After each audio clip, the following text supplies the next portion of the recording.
Comment? C'est à partir du 1er juillet. C'est à partir du 1er juillet, ouais. Ça va être vite fait, ouais. Mais je ne sais pas s'il y en a tant que ça. Ouais. Vous avez une autre question? Vas-y. Oui, concernant l'inflation, vous avez surtout souvent on va dire des déclarations. Je me souviens que vous aviez dit dans un interview, vous vouliez casser la gueule à l'inflation. C'était un peu la façon de dire la citation, mais qui m'avait marqué, c'est pour ça que je m'en souviens.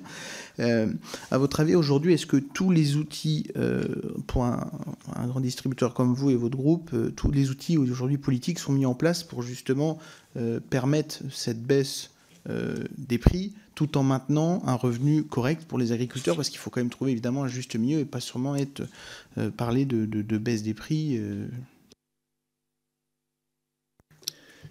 J'espère. En tout cas, la concurrence est telle que, oui, je pense qu'on n'est pas mauvais dans les relevés de prix. Si vous regardez les relevés qui sont faits à partir des drives par un professionnel qui s'appelle Olivier Dauvert, par notre revue professionnelle, LSA, qui s'est associé à un cabinet.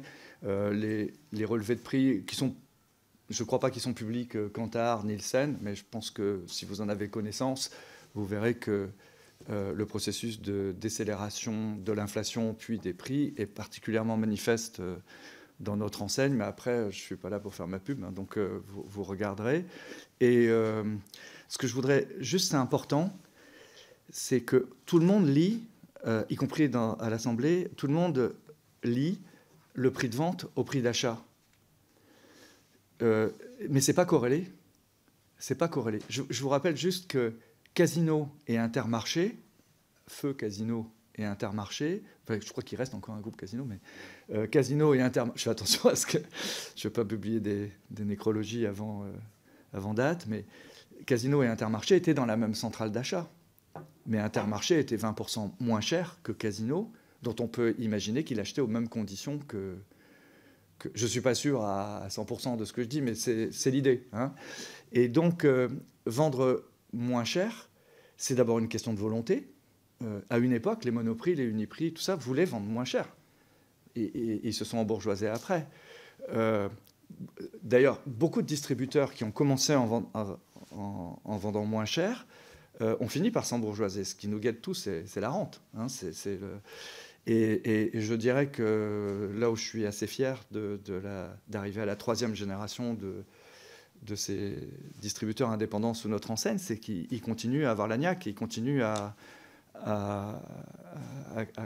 respecter ce deal contractuel qui a été lancé par mon père, par mes parents. Mais j'insiste, même quand il se trouve qu'on achète trop cher, on essaye quand même d'être moins cher. Et ce que je vous ferai remarquer, moi c'est un truc qui me choque, quoi, depuis le temps que je viens ici, enfin c'est pas vous, mais depuis le temps que je suis dans ce métier, c'est qu'on n'a jamais auditionné les gens qui vendent cher. C'est sous couvert de luxe, de droit des marques, de distribution sélective, des pans entiers de l'économie dérogent à l'énoncé du droit de la concurrence.